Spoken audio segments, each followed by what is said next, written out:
আসসালামু আলাইকুম। আজকে আইছি আমরা বাকুতা ফুরকানি ঈদগাহ মাঠে।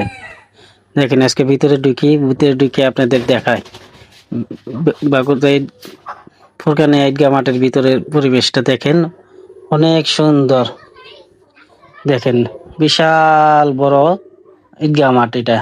এটার আপনার বাকুতা ইউনিয়নে এত এত সুন্দর ঈদগাহ মাঠ আর নাই। এইটার নামেই আপনার বাকুতা ঈদগাহ মাঠ চলে।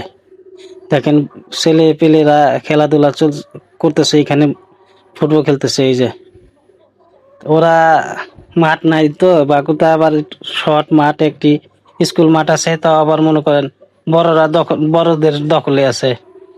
ওখানে আপনার বড় যারা আছে তারা আবার খেলে 8 জন 9 জন করে নিয়ে, তাই ওরা আবার খেলার জায়গা পায় না। মাঠ আমাদের এখানে একটু মাঠ হইলে বাকুতায় আবার মাঠ থাকলে আবার মনে করেন বাচ্চাদের জন্য ভালো হইতো। দেখেন এখানে তারপরও এখানের মানুষ যথেষ্ট পরিমাণ ভালো, যে তারপরও কেউ কিছু কয় না।